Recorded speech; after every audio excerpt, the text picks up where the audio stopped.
final da Santa Cruz, livrai-nos Deus, nosso Senhor, dos nossos inimigos. Em nome do Pai, do Filho e do Espírito Santo. Amém. Amém. Efésios capítulo 4, versículos do 22 ao 24. Você pode pegar aí, vou até grifar aqui na minha Bíblia também.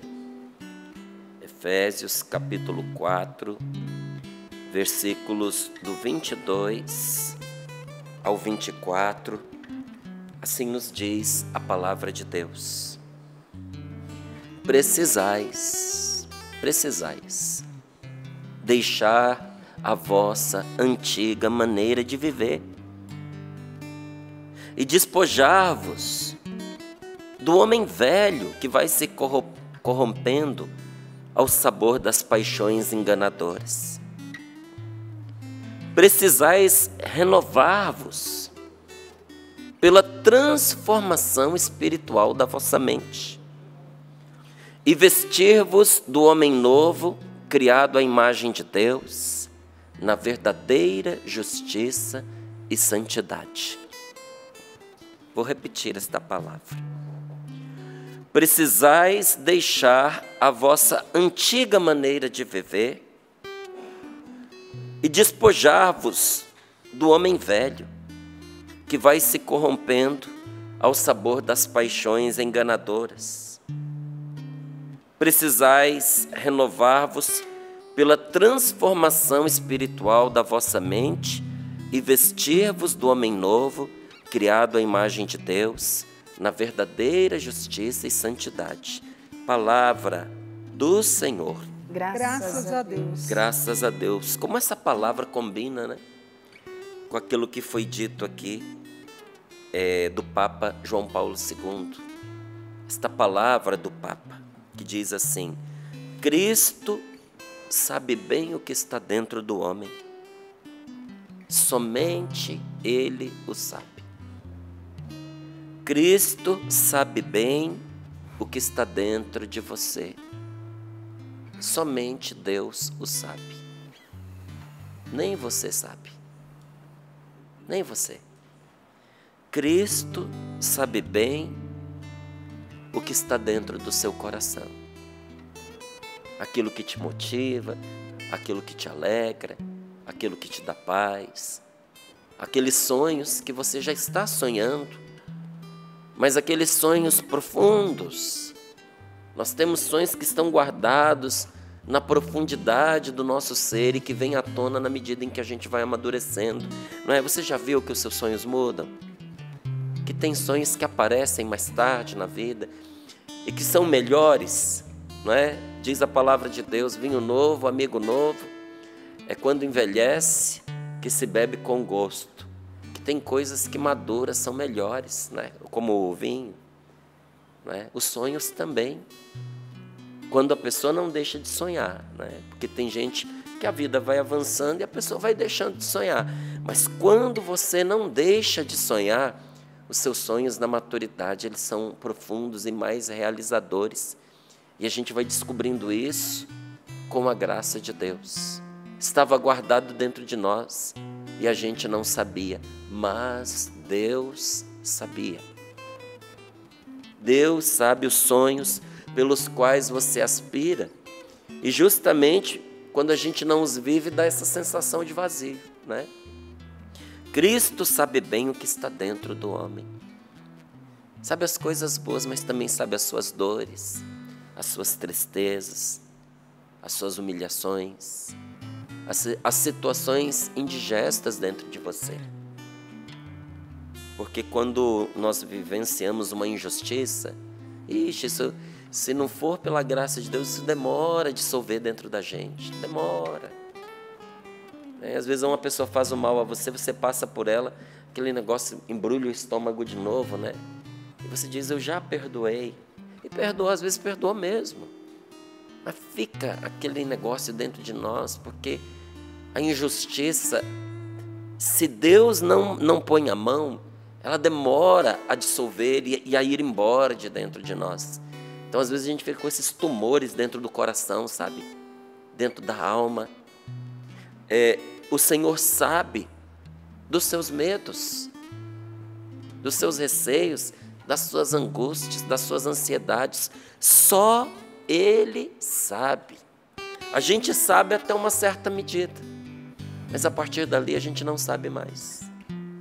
Eu acho muito interessante que quando você acompanha o Evangelho, nos vários momentos que Jesus encontrou com as pessoas, Jesus nunca perguntou para ninguém: por que você é assim? Nunca perguntou. Você pode revirar os evangelhos de cabo a rabo, que você nunca vai encontrar Jesus perguntando por que uma pessoa fez pecado. Nunca vai ver Jesus perguntando por que a pessoa agiu daquele modo, ou por que a pessoa é assim. Porque Jesus nunca faz essa pergunta, não fez e não faz. Jesus não pergunta isso para mim, e não pergunta isso para você, por uma razão muito simples. Ele sabe que a gente não sabe. E quando nós tentamos responder, de verdade a gente não responde, a gente dá desculpas, não é? Eu sou assim porque eu sofri muito no meu passado. Vou até pegar o testemunho que nós escutamos, não é? Eu sou assim por causa dos abusos que eu sofri. Eu sou assim por causa das chances que eu não tive na minha vida. Eu sou assim porque o meu temperamento não me ajuda. Eu sou assim porque na minha casa eu sempre fui colocado de lado, eu sempre fui preterido. Isso são desculpas, isso não são respostas. Porque outras pessoas viveram a mesma coisa, mas guiaram a vida de uma maneira diferente. Teve gente que viveu coisa muito pior do que a gente e teve uma vida boa.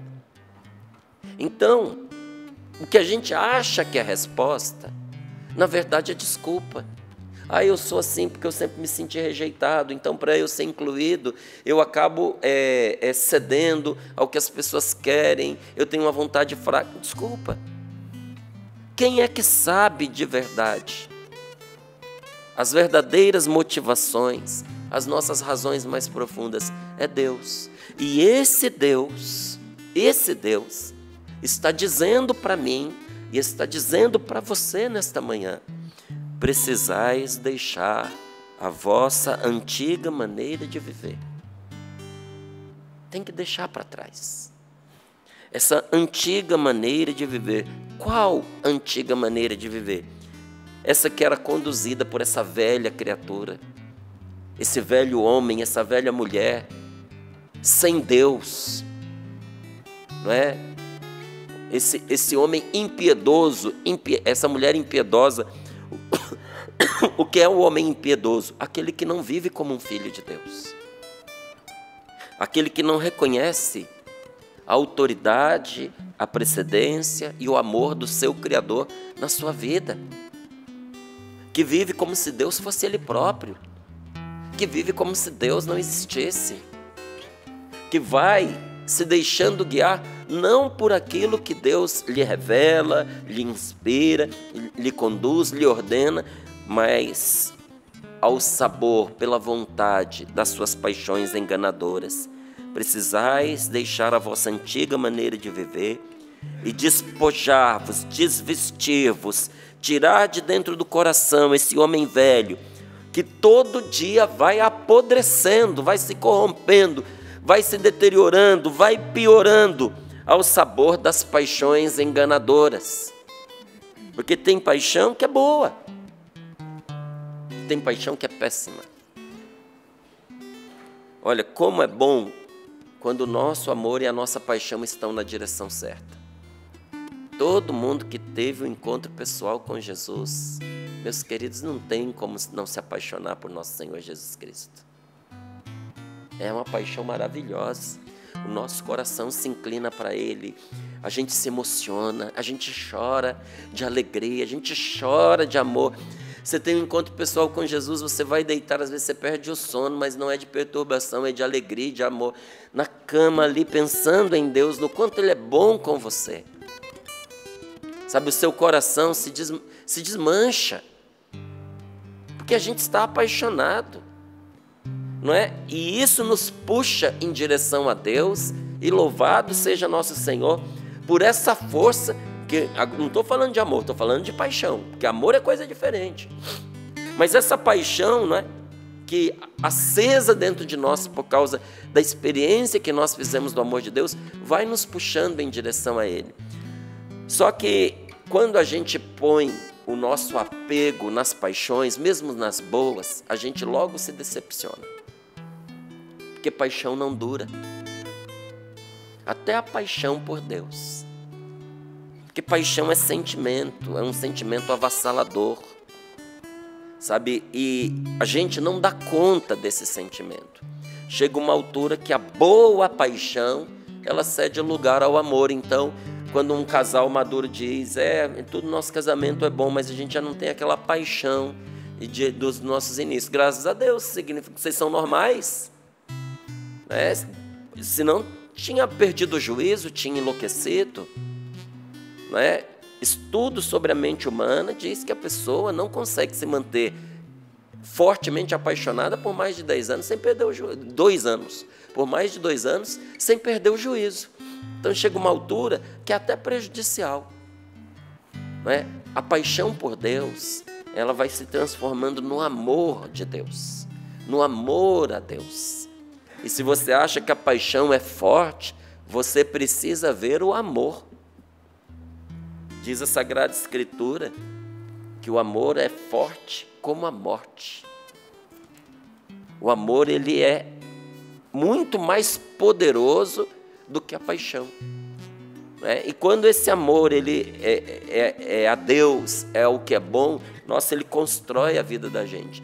Mas do mesmo jeito que às vezes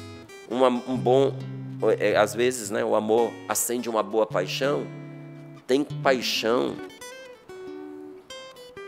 corrompida, estragada, que acende em nós o amor por aquilo que a gente não deve amar e não deve fazer. E isso vai destruindo a vida da gente, apodrecendo. Como diz aqui, olha, precisais tirar de vós, porque despojar-vos é tirar de vós esse homem velho que está apodrecendo dentro de você, que foi se estragando quando você foi cedendo às paixões enganadoras. E para a gente não se estender aí nessa questão dos exemplos, tome como exemplo o testemunho que nós escutamos sobre as paixões enganadoras. E diz a palavra de Deus qual é o caminho para a cura. Precisais renovar-vos pela transformação espiritual da vossa mente. A nossa mente precisa ser transformada, gente. A cura interior, ela se dá pela transformação espiritual da nossa mente. Mente, o que a gente aprende. E quando aprende, faz um ato de fé, dá um voto a Deus e faz o que a gente aprendeu. Então não é simplesmente saber as coisas, mas sabendo as coisas, praticá-las. Esse final de semana que está chegando, nós vamos ter um acampamento para as famílias, para os casais. E já tem alguns dias que eu tenho anunciado aqui no programa, para aqueles que não conseguem viajar, vir aqui até a Canção Nova.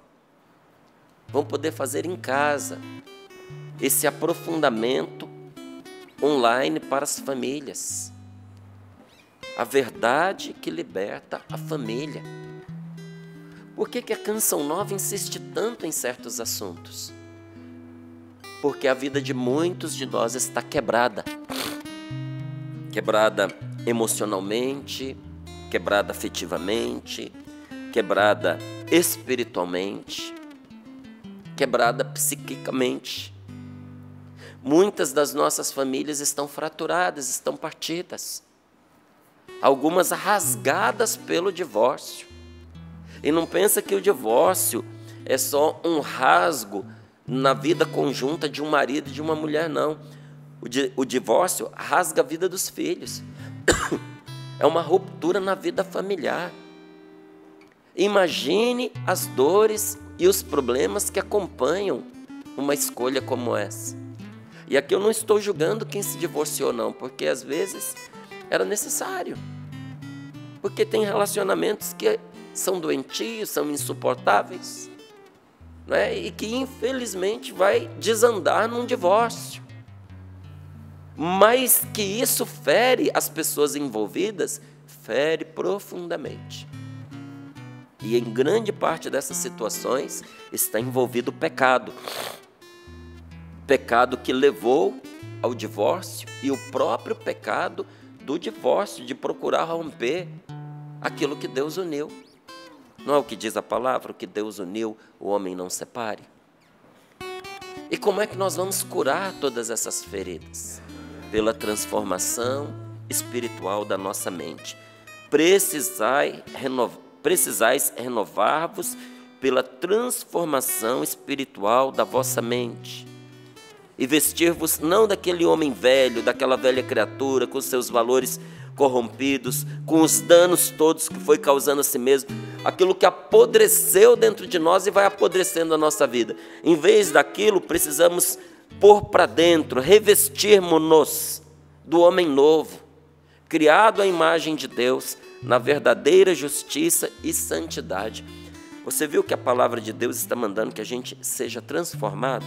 Precisais renovar-vos pela transformação espiritual da vossa mente. Transformai a vossa mente. A gente precisa entender tudo o que está por trás desta palavra transformação. Porque quem quer mudança precisa mudar. Se você quer mudança na sua vida, meu irmão, minha irmã, você precisa mudar. E a gente não muda o proceder se a nossa maneira de pensar continua errada. A gente precisa de uma nova mentalidade. E como o ser humano não conseguia encontrar uma mentalidade saudável que pudesse cultivar, Deus nos deu a sua palavra. A palavra de Deus falou a diversas culturas nos tempos mais distintos e se adequou à linguagem que as pessoas podiam entender. Então é claro que quando você pega o Novo Testamento, os evangelhos que foram escritos há aproximadamente 2000 anos, é diferente dos textos mais antigos da Bíblia, que de forma oral eram transmitidos há quase 4000 anos atrás. É claro que muda alguma coisa, mas não muda a verdade, não muda a inspiração. Não muda o caminho que Deus apresentou para trazer uma mentalidade capaz de curar e salvar o ser humano. Então, o Senhor que quer também conosco a mudança da nossa vida, Ele está nos ensinando que para isso a nossa mente precisa mudar. A cura interior é essa transformação. A cura interior, né, é a cura do nosso eu interior. É a cura da nossa mente, é a cura das nossas emoções, é a cura das nossas lembranças desagradáveis, dos nossos sonhos perturbados, dos nossos sonhos perversos, dessa degeneração que leva a pessoa até a escutar essa voz dentro dela, mandando tirar a própria vida, como foi o que nós escutamos no testemunho. É a cura de toda essa desordem. Isso é a cura interior. Isso é essa transformação que a palavra de Deus está propondo para mim, está propondo para você. A cura interior é o processo pelo qual, por meio da oração, porque ela envolve oração. A cura interior carismática não se dá sem oração, não. E aí, mais uma vez, eu insisto com você, antes de concluir aqui a ideia. Por isso a insistência em chamar as pessoas para rezar, em chamar as pessoas para aprofundar a verdade. Porque não é só aprofundar em temas de palestras, é aprofundar no seu relacionamento com Deus. Você entende a importância disso? Por isso que essa insistência, venha fazer um acampamento de oração, vamos fazer esse aprofundamento juntos, porque a verdade que Deus nos revela é a base para o que nós vamos pedir e para a oração que nós vamos fazer. E a cura interior é esse processo pelo qual, por meio da oração, nós somos libertos dos sentimentos ruins que existem dentro de nós, dos ressentimentos, da rejeição, daquela sensação de pena de nós mesmos, que dó de mim, que dó da minha vida, ninguém me ama, ninguém me quer. Vou aproveitar o que Deus nos deu para trabalhar nesse dia, né? Tomando as palavras dela. Essa moça não tem sorte, esse rapaz não tem sorte. Tudo de errado acontece com... Ai, que dó da minha vida. Que dó de mim. Nada nunca deu certo para mim e não vai dar se a gente continuar com essa mentalidade. É isso que Deus está dizendo. Você precisa mudar a mentalidade se você quiser mudança na sua vida. Quem quer mudança precisa mudar. Sabe, aí a cura interior, ela arranca de nós a depressão. Ela vem nos curar das nossas culpas. Porque tem muita gente afogada em complexo de culpa. Não é arrependimento e desejo de mudança. É um sentimento de condenação, a pessoa se condena. Já não basta o que aconteceu com ela de ruim, já não basta o que aconteceu com ela que levou ela a fazer aquele pecado, a cometer aquele erro. Já tem coisa demais empurrando a pessoa para baixo. Além disso, ela ainda se põe culpada, ela toma uma posição contra ela mesma. A cura interior nos cura desse complexo de culpa, nos cura dos nossos medos, cura as nossas tristezas. A cura interior liberta o nosso coração de todo espírito de ódio, de todo complexo de inferioridade. Gente que se acha menos que as outras pessoas. Ela vem para ser uma resposta de Deus para isso que nós estamos vivendo. Mas veja, a resposta de Deus nunca é um afagozinho nas nossas feridas. A resposta de Deus é a solução para aquele mal. É a solução para aquele problema. Então, quando eu sou uma pessoa curada, Deus me liberta de todo espírito de autocondenação, de autoacusação, desse senso de desvalor, de eu me sentir menos que as outras pessoas. Como? Deus te quis, Deus te criou, Deus amou você, Deus ama você. Tantas coisas dando errado, Márcio, para você e para muita gente. Ai, que tristeza, que desgraça que atingiu a minha casa, a minha família. Sua e de tantas. Ah, porque eu nasci com este problema, com esta deficiência. Olha, todos nós nascemos com deficiência. Uns por fora, outros por dentro. A deficiência às vezes é no braço, na perna. Outros é na alma. Outros é no coração. Outros é na mente.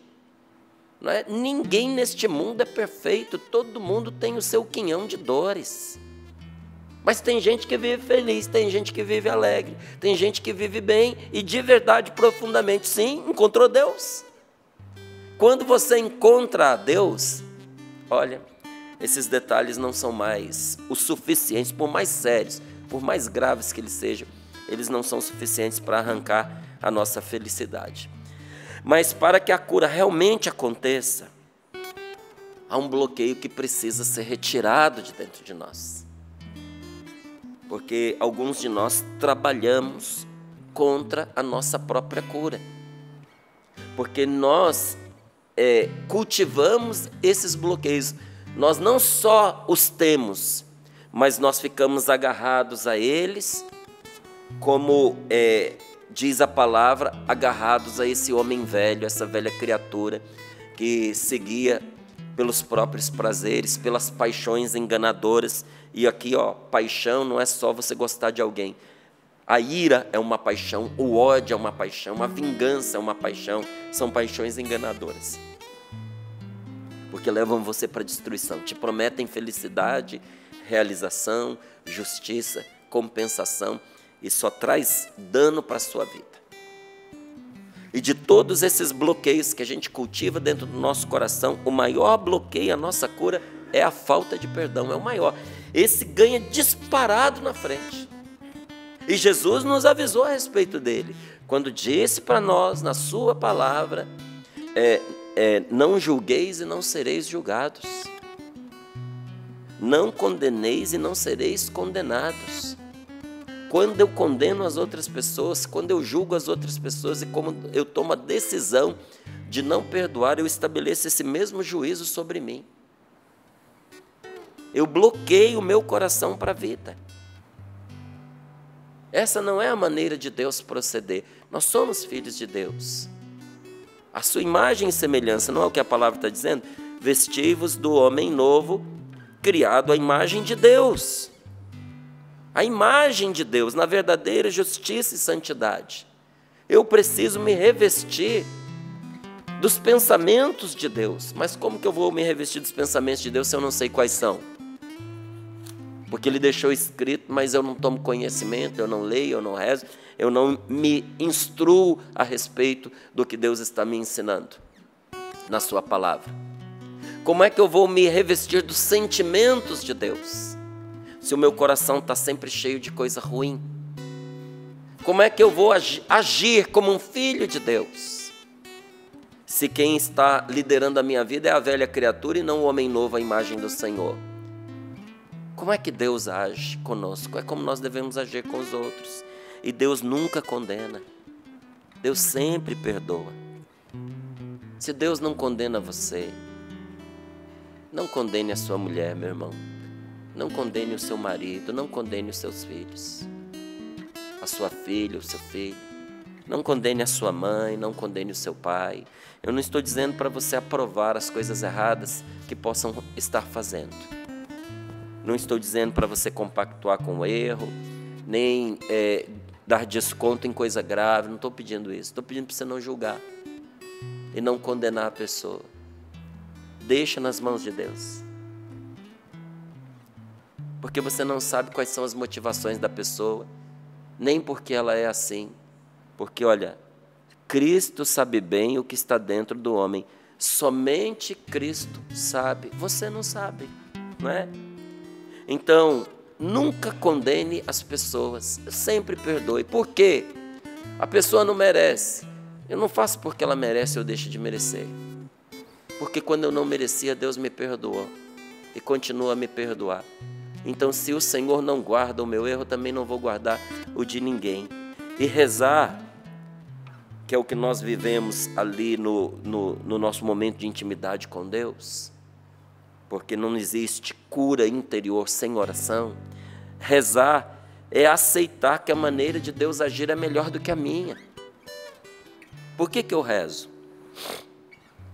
Porque eu aceito que a maneira de Deus pensar, agir e acontecer é melhor do que a minha.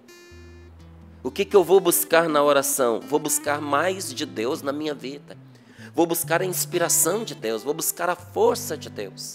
Vou buscar em Deus a resposta, porque ao rezar eu estou aceitando que a maneira de Deus fazer as coisas é melhor do que a minha, e por isso eu perdoo, porque Ele perdoa, então eu perdoo também. E quando eu perdoo, eu estou me abrindo também para aceitar ser perdoado. Você pode olhar que quando uma pessoa confere o perdão a outra, ela sente alívio. Por que você vai sentir alívio ao perdoar o que o outro fez de errado? Quem devia estar aliviado é ele que fez errado. Mas você, quando perdoa, você sente alívio. Porque no momento em que você perdoou, algo da culpa que estava dentro de você, e que talvez você não tenha feito com essa pessoa, você tenha feito com outro, você tenha feito com Deus, você tenha feito com você mesmo, algo se desata e cai das suas costas. No momento em que você dá perdão, você se abre para receber perdão. Peça ao Espírito Santo para tirar esse bloqueio de você, essa sua dificuldade, essa sua resistência em perdoar. Esse é o primeiro. Tem 2 bloqueios que são terríveis. Esse é o primeiro. E o segundo bloqueio para a nossa cura é a falta de arrependimento. É quando a gente se obstina no erro. É quando a gente gosta de caminhar, de se corromper ao sabor das paixões enganadoras. não é quando a gente faz pecado. É quando a gente faz pecado, gosta do pecado, cultiva pecado, senta em cima do pecado, choca o pecado, aplaude, ainda conta para os outros. Porque eu fiz, porque aconteceu. E a pessoa não se arrepende. Como é triste, gente, quando a gente vê uma pessoa que tem remorso e não tem arrependimento. Eu achava que as duas coisas eram parecidas, não é. O remorso faz com que a pessoa olhe tudo que ela fez de mal e que ela tenha dor por isso. Ela sente culpa, ela vê que ela prejudicou outra pessoa, ela sabe que o que ela fez é uma covardia, foi uma covardia. Ela está moída por dentro pelos males que ela cometeu, mas ela pensa nisso, sente essa dor, mas também imagina, eu não me arrependo, eu faria tudo de novo. Se eu pudesse voltar atrás, porque eu tenho os meus motivos. Não gosto de ser assim, não gosto de ter feito assim, mas eu tenho os meus motivos, eu tenho as minhas razões, eu tenho a minha história, eu tenho o meu passado, eu tenho o direito de fazer assim, porque fizeram assim comigo. Não é questão de direito, é questão de que você está se destruindo, você está continuando na sua vida o processo de destruição, de degradação que os outros começaram. E qual é a diferença do arrependimento?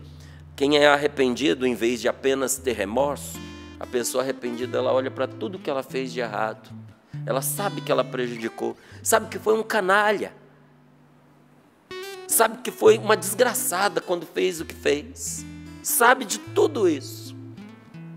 Mas se pudesse voltar atrás, não faria mais. Porque entendeu o tamanho do mal e do dano que causou aos outros e a si mesmo. A pessoa está arrependida. Então, aquele mal não consegue mais lançar raízes no coração dela. Pelo remorso, o mal lança raízes e se degenera em complexo de culpa. Mas com arrependimento, é igual um sabão, sabe? Que você derrama ali, vai soltando aquela nódoa de mágoa, até a completa libertação da pessoa. E existem alguns sintomas emocionais que mostram que nós precisamos ir fundo na nossa cura interior. Como é que você sabe que você precisa ir fundo na sua cura interior? Quando você traz dentro do seu coração sentimento de rejeição, sabe? Não sentir-se amado, ou não se sentir respeitado por quem é importante, ou por quem nós amamos. Isso é terrível para nós. Verdade ou não verdade, a gente sente isso. Porque às vezes você é amado, mas você sente que não é. Porque o sentimento do homem velho, ele é, como é que diz aqui? Corrompido pelas paixões enganadoras. Às vezes você é a pessoa mais amada desse mundo, mas você não se sente amado por quem é importante para você ou por quem você ama. Tem gente, inclusive, que faz essa confissão. A minha vida é uma lástima, porque a pessoa de quem eu gosto não gosta de mim. E quem eu gosto não gosta de mim. E quem eu não gosto é que gosta de mim. Ai, que tristeza, eu nunca me encontro, né? Porque a pessoa que você quer que te ame, você não sente que a pessoa te ama. Isso é o sentimento de rejeição. E seja verdade ou não, nós sentimos isso no nosso coração. E o que fazer nesta hora? Nós não devemos culpar ninguém. Porque não se trata da pessoa ser culpada. Trata-se de nós curarmos o nosso coração. Pode ser que por uma rejeição que você sofreu no ventre da sua mãe, quando ela estava grávida, às vezes nem sabia de você, mas viveu alguma coisa que você entendeu como rejeição lá no útero da sua mãe, no ventre materno. Ou simplesmente o fato dela ignorar a gravidez. Você estava lá, mas estava esquecido. Pode comunicar algo para a gente que fica impregnado em nós. O que fazer? Permita que Deus cure você desse sentimento de rejeição, né? Esse é um dos sintomas. Um outro sintoma é o sentimento de inferioridade, que geralmente nasce quando nós vivemos processos de comparações. Lá em casa nós tomamos a decisão, eu e a minha esposa, de nunca compararmos os nossos filhos.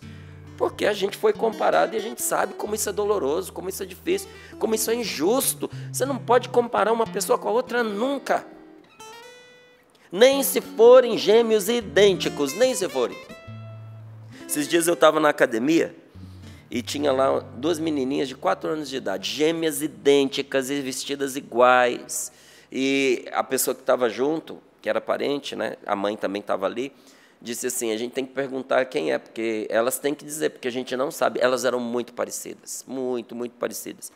E eu fiz uma brincadeira que foi assim, eu falei para as 2, né? Eu falei, vocês são 2, e lá em casa eu não tenho nenhuma menina, bem que uma podia ficar com a mãe de vocês, a outra fica comigo, vai morar comigo lá em casa. Uma riu, a outra chorou. Uma achou o máximo, a outra chorou e deu um passo para trás. Gêmeas idênticas no físico, mas no interior você já percebe que é diferente uma irmãzinha para outra. Como é que eu vou comparar 2 pessoas? Não tem 2 pessoas iguais neste mundo, minha gente, não tem. E a gente compara os outros, e a gente se compara com os outros, e isso é terrível para nós. Então, lá em casa, nós tomamos a decisão de não comparar os nossos filhos, e isso fez um bem imenso para eles. Os 2 se amam, são amigos, são parceiros, sabe? Em vez de ficar criando essa competição entre irmãos, que é tão destrutiva, porque assim eles ganham pilha, não é? Ficam motivados. No quê?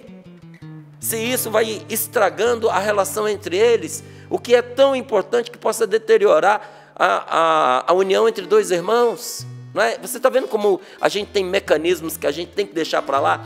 Abandonar essa antiga maneira de pensar e de viver. E aí, por causa desse sentimento de inferioridade, nós começamos a nos ver como inferiores às pessoas, a termos pena de nós mesmos, podendo chegar, a pessoa que vai por esse caminho pode chegar até ao ódio contra si mesmo, até o extremo da autodestruição. E por fim, um outro sentimento, não é, que muitas vezes nos abate, é o sentimento de culpa, que geralmente nasce quando nós cometemos muitos erros, vivendo uma vida corrompida ao sabor das paixões enganadoras. A gente vai somando erro, fracasso, ressentimento, mágoa, desejos de vingança, ódios, inveja, ciúmes. E aí nós vamos somando pecados, porque a gente se sente infeliz, abandonado por Deus. Então a gente larga o corpo e deixa vir o que vier. Aí isso vai se acumulando dentro de nós, e nós vamos tomando proporção num sentimento que nos leva a acreditar que nós somos culpados e que nem mesmo Deus pode nos perdoar. E que por causa do que a gente fez, Deus vai deixar de nos amar. É algo terrível, terrível. Deus é perdão. Deus não se lembra dos nossos pecados perdoados. Se você está arrependido e pediu perdão, caiu essa barreira. E por último, e nós vamos rezar, o último sintoma, não é das mais evidentes, que nos mostra a necessidade que nós temos de sermos curados, é o sentimento de medo. Não é aquele medo simples, normal que toda pessoa tem.